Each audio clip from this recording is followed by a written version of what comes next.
That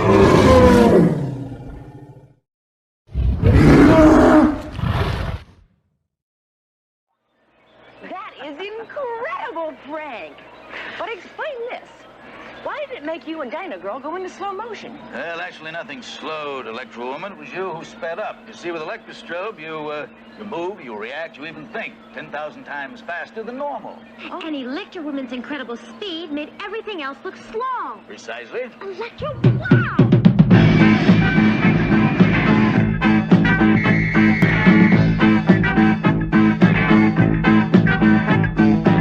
Electra Woman and Dyna Girl, fighting all evil deeds. Each writes for a magazine, hiding the life she leads. Electra Woman and Dyna Girl. Summon to Electra, faced by Electra, come they wear. Lori and Judy dare to face any criminal anywhere.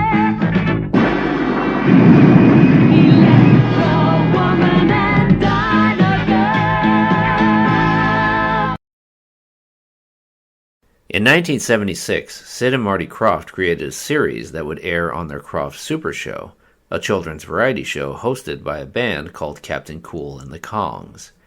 The show featured several different short programs like Dr. Shrinker, Wonderbug, and The Lost Saucer, and later Bigfoot and Wild Boy, and Magic Mongo. I loved this variety show as a kid and enjoyed each of the segments, but there was one in particular that I always looked forward to seeing over all of them: Electra Woman and Dyna Girl. The show starred Deirdre Hall as Electra Woman. Hall would go on a year later to join the cast of the popular soap opera Days of Our Lives, where she would portray the character of Marlena Evans. She portrayed this character for an astounding 45 years and won several awards for Best Actress and Outstanding Lead Actress. Judy Strangis played Dyna Girl, Electra Woman's trusty sidekick. Strangis began acting at the age of 7, and besides Electra Woman has made several appearances in other television shows like The Twilight Zone, The Mod Squad, Bewitched, and even twice as an extra on the Batman TV series. Speaking of Batman, Electra Woman and Dyna Girl is obviously patterned heavily after that show, with the two protagonists portraying human superheroes aided by gadgets to defeat criminals. There were 8 full episodes created, which were broken up in halves, each first half ending on a cliffhanger, which was identical to the format of the Adam West Batman show. There was also Frank Heflin, played by Norman Alden, a character actor who appeared in dozens and dozens of television shows before Electra Woman, and also famously voiced Aquaman in the first season of the Super Friends cartoon. The two superheroines were reporters for the fictitious newsmaker magazine by day named Lori and Judy. Their powers derived from comically large wristbands they wore called Electrocoms, which could act as two-way communication devices and also do a variety of gadgety things. It was powered by the CrimeScope computer in their Electra base that Frank oversees. The duo would activate a secret switch in their house to open an elevator that leads to the base down below, again mirroring Batman. The most common powers the Electrocoms had were an Electra shield, which created an invisible barrier to contain villains, the Electra degravitate, which could allow the two to defy gravity for a few moments, and the Electra scan, which would uncover clues when tracking a villain. In addition, each week Frank would introduce a new power for their wristbands. These specialty powers would usually correspond to something they would eventually wind up needing to defeat the villain of the week, including Electra Freeze, Electra Split, Electra Strobe, the Electra Beam, and Electra Vision. They also traveled around in their Electra car, a 3-wheeled vehicle that could turn into the Electra plane and fly when needed. I absolutely loved this show. It was just as campy, goofy, and hilariously bad as the Adam West Batman series, which I also adored. There was a brief attempt to bring the show back in 2001 by the WB network. A pilot was shot starring Marky Post from Nightcorn fame as Electra Woman, and Ann Stedman as Dyna Girl. The series was never picked up, but the pilot was uploaded online years later and can be seen on YouTube still to this day.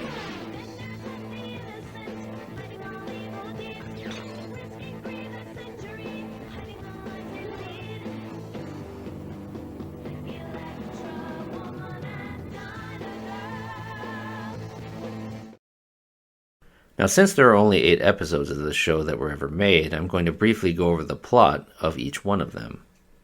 In the first episode, The Sorcerer's Golden Trick, a villain known as the Sorcerer, played by Michael Constantine, and his sidekick, Miss Dazzle, played by Susan Lanier, escapes from prison and attempts to rob Fort Knox. He lures Electra Woman and Dyna Girl to his hideout so he can trap them by transporting them to a stage, where he first makes a cage around them appear, then introduces a man-eating tiger that will attack them when a bucket fills with water and slowly raises the tiger's cage.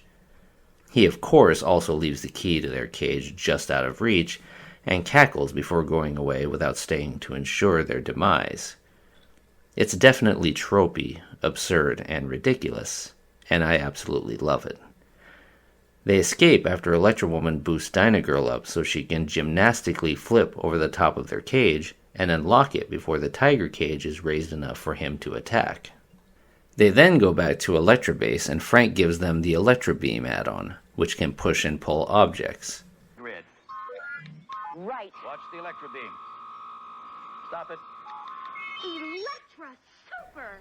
They then race off to Fort Knox, flying the Electra plane, where the Sorcerer is ready to make his heist. He tricks them initially with an illusion of lightning to distract them while he seemingly makes all of the gold disappear.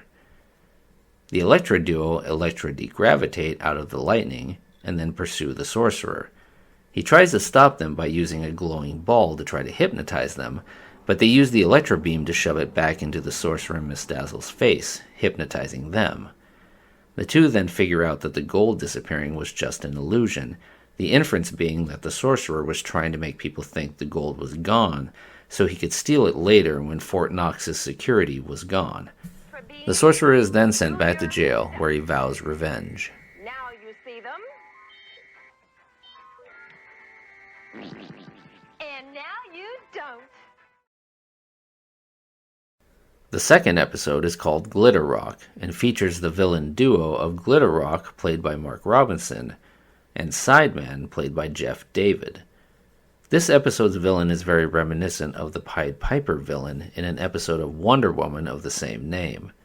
And since Glitter Rock came before the Pied Piper, I've always personally wondered if the Wonder Woman writers took inspiration from this Glitter Rock episode for their villain. Glitter Rock can hypnotize anyone who hears him play his guitar, so his plan is to kidnap a foreign king from the small country of Torenborg. This king, Alex, just happens to be an old classmate of Laurie and Judy's, and is staying with them during his visit. Laurie and Judy are summoned to Electra Base to receive their week's attachment, the Electra Vibe.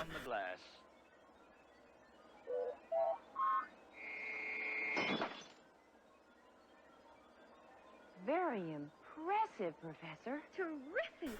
And this is when Sideman shows up and delivers a letter to King Alex for a Command Rock performance, and he agrees to go. Of course, when he gets there, Glitter Rock hypnotizes him and takes his necklace containing the Key of Torenborg, a symbol of the king's authority to rule the country. Electra Woman and Dyna Girl figure out where he's gone and chase after them. When they get there, they disarm Glitter Rock and he runs away. They chase after him but run into traps set by the villain, first a hall of mirrors to confuse them, then moving walls set off by crossing an electric eye to crush them. They use their new Electra vibes to shatter the electric eye controlling the walls, which reverses them and allows them to escape. It's then established that Glitter Rock wanted the key, not to rule Torenborg, but to obtain a special gem held by the key. Its special properties will power a satellite that Glitter Rock wants to send up into space to broadcast his music to hypnotize the entire world.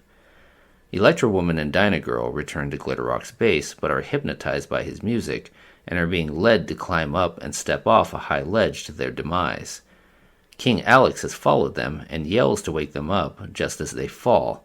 They use their Electra degravitate to slow themselves down and safely land without harm. They then confront Glitterrock and Sideman, taking their guitar and trapping them using their Electra shields. But Glitterrock has already launched the satellite, so the duo hop into their Electra plane and fly after it. Dyna Girl uses her Electra vibe to destroy it when they're close enough. Sorry, Glitterrock, but this is one song that will never be a golden oldie. Glitterrock is sent to jail, and King Alex is inspired to give up his throne and hold democratic elections in his country. The third episode features the Empress of Evil and her sidekick Lucretia, played by Claudette Nevins and Jacqueline Hyde.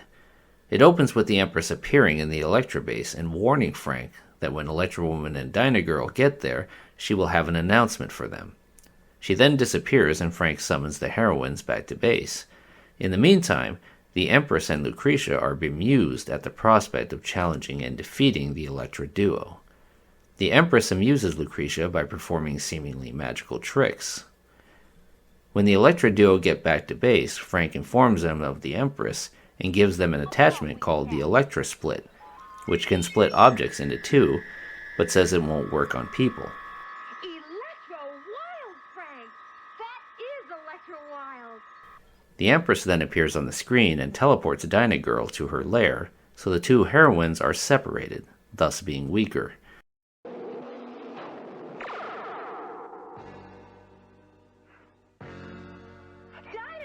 The Electra Woman races off to save Dyna Girl, who discovers her Electra comp is useless in the Empress's lair, and the Empress takes it from her. When Electra Woman arrives, the Empress traps both of them in a cage lowering over a cauldron of boiling oil. The two use the Electra beam to bend the bars and jump out just in time. They make their way back to the Empress and Lucretia and take back Dyna Girl's Electra comp. They try to trap her using the Electra shield, but the Empress simply walks right through it. Frank analyzes the Empress with Crime Scope and informs the Electra duo that their Electra powers won't work on the Empress. The Empress begins to use her powers to stretch and pull the duo apart as they travel to Electra base to imprison Frank and try to destroy the computer. It fails when Frank trips a silent alarm on the floor that engages the base's defenses and somehow frees the Electra duo. The Empress paralyzes Frank and levitates him in midair. The Empress and Lucretia try to sabotage Crime Scope, but Electra Woman and Dyna Girl arrive to interrupt them and save Frank. The Empress teleports the duo back to her lair again in anger, and, led by a banshee to the Empress's chamber, challenges them to a final duel. Knowing their powers seemingly don't work on the Empress, Electra Woman, noticing something strange about the Empress the entire time of their encounters, uses a hunch to shoot the Empress with the Electra Split, which does, in fact, split her into two, affirming Electra Woman's supposition that she wasn't human, but an android built by Lucretia. The split leaves both Empresses in a fragile state, and they both collapse.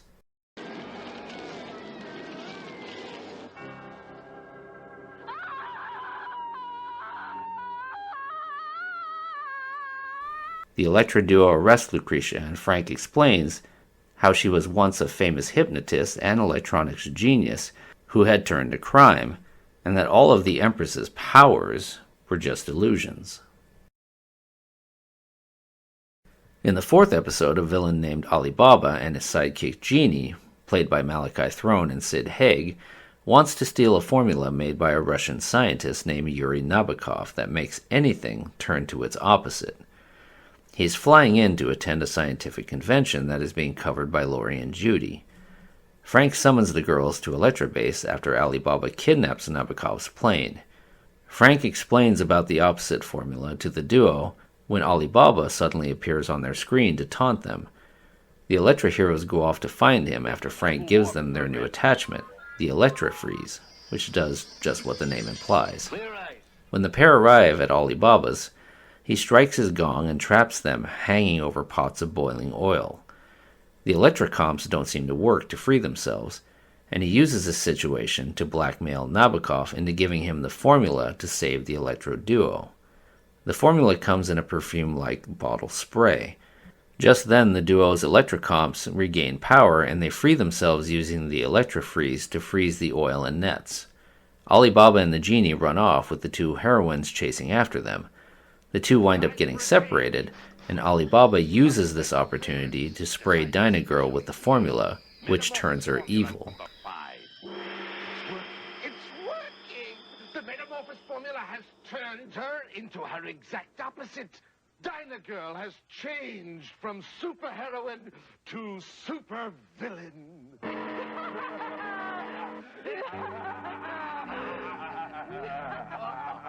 She then lures Electra Woman into Alibaba's trap. He imprisons Electra Woman and Nabokov in a sealed chamber that is slowly filling up with sand, and Dyna Girl radios Frank and lies, saying that Electra Woman has been turned by the formula and he should turn off her Electrocomp. He complies, and now Electra Woman has no way to break herself and Nabokov out of the trap. Dyna Girl laughs and goes off with Alibaba to Electra Base to try to take it over. I'm just going to pause here for just a moment to say that this is my favorite episode. The way Judy Strangis hams it up for this performance is great. She's chewing the scenery as she evilly laughs in a comically over-the-top performance as a villain. It's great to watch and always makes me grin. Now back to the story. Dyna Girl traps Frank in her Electra shield, but not before Frank secretly restores Electra Woman's Electrocomp power. She frees herself and Nabokov just in time, and then goes to Electra Base to save Frank and confront Dyna Girl. Meanwhile, Alibaba is trying in vain to take control of CrimeScope, but to no avail. He winds up tripping a safety feature that imprisons him and the genie, and frees Frank by turning off Dyna Girl's Electrocomp. Electro Woman eventually shows up and confronts Dyna Girl, but Dyna Girl once again gets the better of Electro Woman, knocking her out. Alibaba, the genie, and Dyna Girl decide to leave since they couldn't take over CrimeScope, but they take Frank along with them to ensure he can't help Electro Woman. Dyna Girl has restored her Electrocomp power and uses a personal control lock to lock out any attempt to bypass it. Electro Woman then wakes up and goes after Alibaba and Dyna Girl, while Nabokov stays behind to try and break the lock. It's then revealed that Alibaba has no real powers at all. He just uses smoke and deception to fool people into thinking his accomplice was a real genie. He proclaims that since Dyna Girl is now his partner, he needs no tricks. They are about to use the formula on Frank to turn him, but Electro Woman shows up and with Nabokov finally breaking through, turns off Dyna Girl's Electrocomp. Electro Woman uses her Electra Beam to take the formula from Alibaba, and Frank uses it to turn Dyna Girl back to her old self. The Electra duo then destroy Alibaba's gong and take him to jail.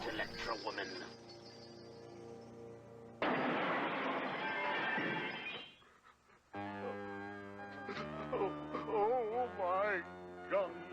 my gun, my beautiful gun. Oh. The fifth episode sees the return of an old rival.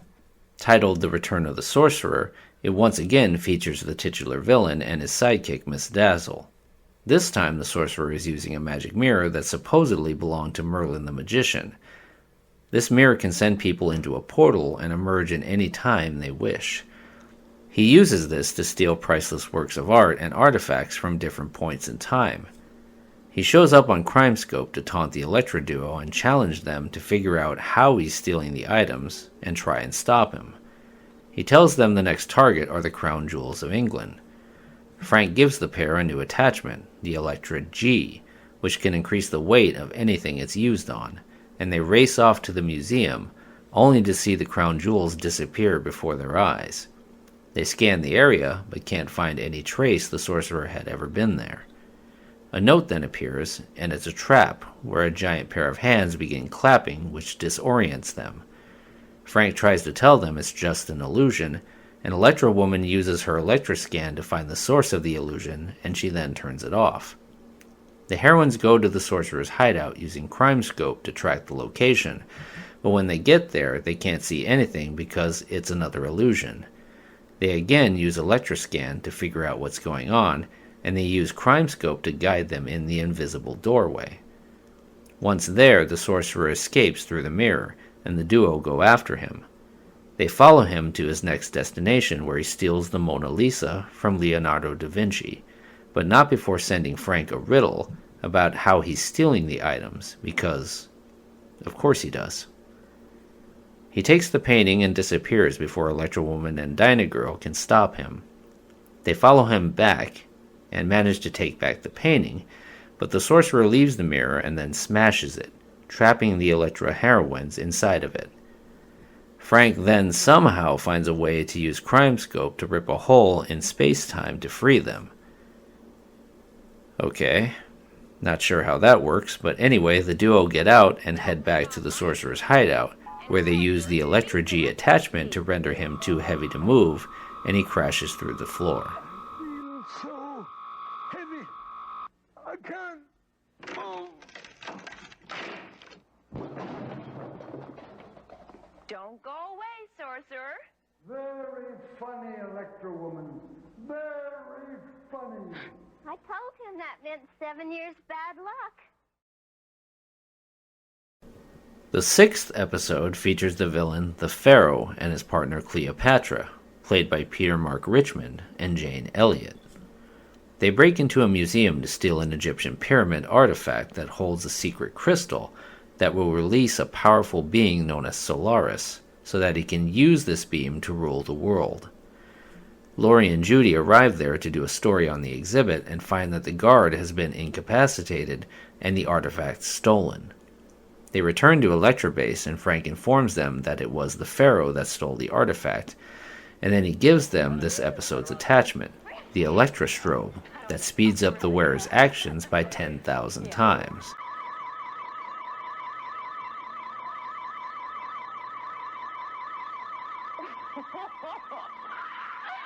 Dyna Girl? Frank, I love it! Knowing that Electra Woman and Dyna Girl will be after them soon, they lay a trap at the King Tut Theater for them. Cleopatra pretends to have been betrayed by the Pharaoh and is tied up in a chair on the stage. When they go to free her, she runs away, and the two are frozen in place by the Pharaoh's mummifying spray. He then turns on the laser machine that intermittently shoots at them. They use their electrocomps to reflect the laser back to destroy the source. They then take the empty pyramid artifact that contained the crystal that houses the entity back to Frank for analysis. Why they left the artifact there for them to find? Because episode.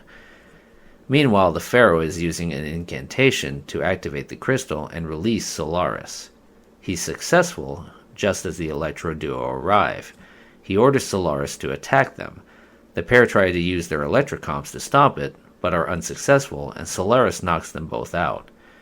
Anyway, the two wake up and Frank tells them it emits a massive amount of electricity as its source of power. He also has figured out that Solaris feeds on electricity and informs them that what they encountered before was just a small sample of its power.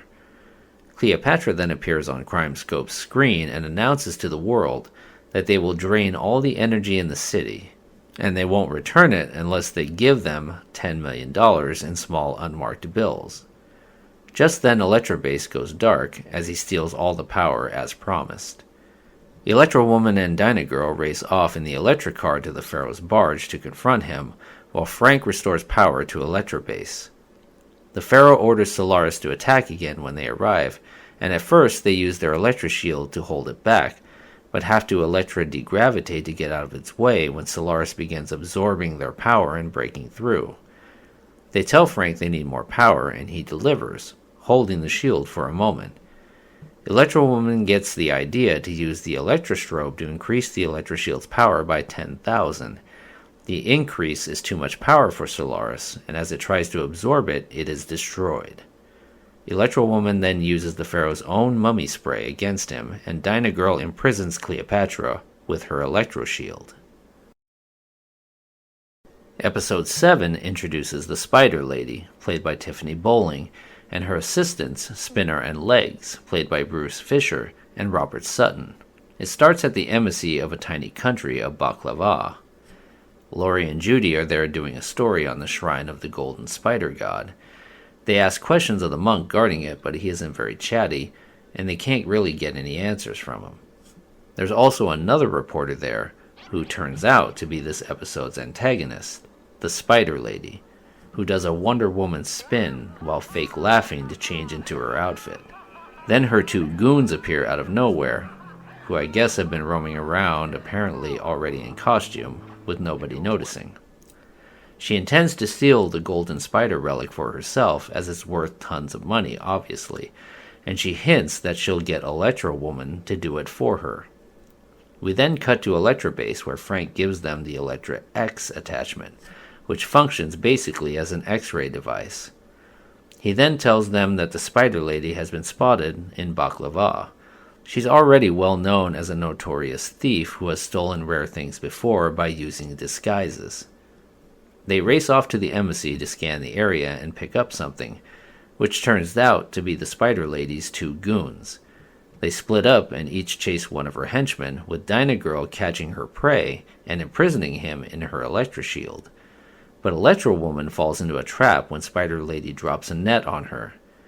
Electra Woman eventually escapes, and after checking in with Dyna Girl, she then falls into another trap. Spider Lady takes Electra Woman's Electra Comp and imprisons her in her own Electra shield. She then uses a machine to duplicate Electra Woman's appearance and voice, then leaves the room after releasing deadly tarantulas to presumably kill, or maybe just scare Electra Woman. Anyway, the Spider Lady goes and convinces Dyna Girl to release the henchman, which confuses her, but she complies. They then return to Electra Base, where she allows Dyna Girl to drive, seeing as she doesn't know how the Electra car works. This also confuses Dyna Girl at first, but she excitedly accepts and drives back to Electra Base. The Spider Lady secretly plants a spider device that will explode and disable Crime Scope. They then return to the embassy, where the Spider Lady tells Dyna Girl to stand guard at the entrance while she goes inside. Meanwhile, she goes in and convinces the monk to let her take the golden spider artifact. The spider device goes off and Frank radios Dyna Girl to tell her what happened, which leads to her finally figuring out that the Electra Woman she was with is actually the Spider Lady in disguise.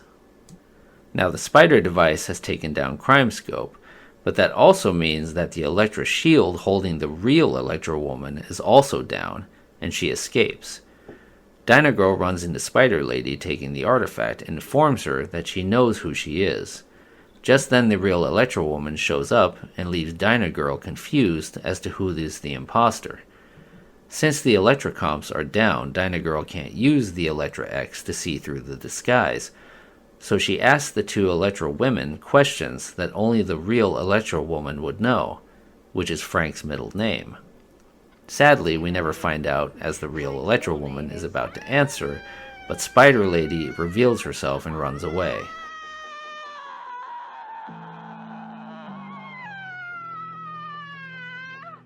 What's going on? It looks like the masquerade is over. Electra, wow! Meanwhile, Electra Base is back up and running, and Frank contacts them to let them know. They chase after the Spider Lady, who has disguised herself now as an ordinary old woman. Suspecting her, Dyna Girl uses the Electra X to see through the disguise and takes the golden spider idol from the villain. The Spider Lady escapes, though, to an elevator, but the Electra duo Electra degravitate to cut her off on the roof, where Dyna Girl traps her once and for all with her Electra shield. Caught you in your own web of villainy.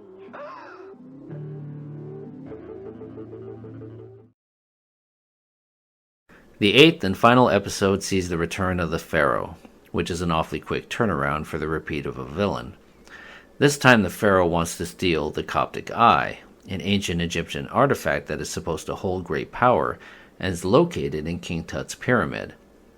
Upon finding out that King Tut's pyramid has been moved to the city in America they happen to be in, stone by stone, which makes absolutely no sense, he decides to break in to steal the Coptic Eye. Fortunately for him, they are about to close the pyramid to tourists out of fear of an ancient curse, so he can easily break in. Meanwhile, Laurie and Judy are summoned to Electra Base, and Frank informs them the Pharaoh has escaped and is back in town. He gives them their new attachment, Electra Vision, which basically shines a blinding light from their electrocomps. Just then, Cleopatra appears on their screen to, quote, warn them that the Pharaoh is planning on breaking into the pyramid that night, and she's telling them this because she's supposedly gone straight. The Electra pair rush off to the pyramid and use Electroscan to confirm that someone has intruded into the sealed-up pyramid. They chase the Pharaoh and Cleopatra, who are using a map to find the Coptic Eye, and it winds up being a trap, of course. He leads them to a sealed room where the roof is slowly coming down on them. They try to use the Electro beam to push it back up, but there just isn't enough power, so they plead with Frank to send them more. It's difficult because they're already at full power, but Frank somehow finds a way to send them more, and they eventually keep themselves from being a Jill sandwich for now. Oh, Barry! That was too close. You were almost a Jill sandwich. You're right. Meanwhile, the Pharaoh and Cleopatra have found the chamber with the Coptic Eye, and he takes it. When Electro Woman and Dyna Girl show up, Cleopatra takes off running, and Dyna Girl chases after. Electro Woman uses her Electro Shield to imprison the Pharaoh, but he then uses the Coptic Eye to hypnotize her and release him. Cleopatra winds up leading Dyna Girl in a circle back to the chamber where the Pharaoh and Electro Woman are. He orders Electro Woman to restrain Dyna Girl with her Electro Shield, while Cleopatra puts down a basket of asps. Frank is forced to turn off Electro Woman's Electrocomp to free Dyna Girl, but the Pharaoh uses his mummifying spray on Dyna Girl, then Electro Woman. Frozen in place, Cleopatra releases the snakes, and the evil pair leave, instead of staying to make sure they're dead, because of course they do. The Pharaoh then activates a trap using an hourglass that will release a stone block that will seal the heroines in forever when the hourglass runs out. Electro Woman finally comes out of her spell. The two are still frozen from the waist down, but use their electrocomps to degravitate away from the snakes. But I thought Frank turned Electro Woman's electrocomp. No, who cares? Meanwhile, the Pharaoh and Cleopatra are lost even with the map and can't find their own way out. They wind up stumbling back into the same room with the Electra Queens and are trapped by their Electra shields. The Pharaoh then informs them about the stone block that will seal them all in, but it's too late as the timer runs out. As the pyramid is now sealed shut, there's no way that CrimeScope can provide power for the Electra duo's comps, so the shields drop and the villains bolt out of the room. They still can't find their way out, though, so Cleopatra suggests working together with Electra Woman and Dyna Girl to find a solution. There turns out to be hieroglyphics in the room on the walls, and since the Pharaoh can read them, he decodes it. Apparently there's a tiny lever up the wall that releases a small door in the ceiling. This is supposed to allow sunlight in, and when it hits a certain spot on the wall, it opens a door so they can get out. Didn't I see something like this before?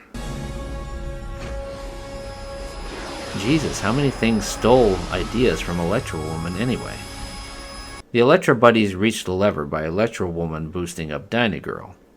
The door on the ceiling does open, but since there isn't enough sunlight at the moment, they use the Electrovision to shine artificial sunlight on the hieroglyphics, which opens the door. The Pharaoh then, predictably, backstabs the Electra partners and uses the Coptic Eye to entrance them and make them believe there's an earthquake while he and Cleopatra run out. Electro Woman and Dyna Girl eventually get let out by Frank's instructions using CrimeScope. They go to the Pharaoh's hideout, and when he tries to use the Coptic Eye on them again, they shine bright lights on him? Right. I'm not even sure how this works, but it winds up hypnotizing him and Cleopatra instead of the Electra duo, and then all is right with the world.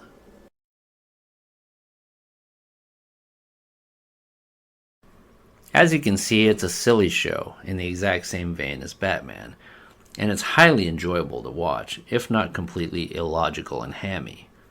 Like I said, this was the Krofft show I loved watching the most, besides the Bugaloos, and I always hoped when I turned on the Krofft Supershow that it would be a segment of Electra Woman and Dyna Girl. Sadly, it usually wasn't. It always seemed like this show got the least rotation in the lineup out of them all. Still, they ended up on YouTube for a while years ago, and watching them all back brought back such good memories. I know that whenever I want some good old-fashioned satirical superhero action and acting, I use my Electra computer to power up an episode, my Electra fridge and cupboard to grab a snack and a drink, and then I sit down on my Electra chair and enjoy all the Electra goodness of this show. All I can say is, Electra wow.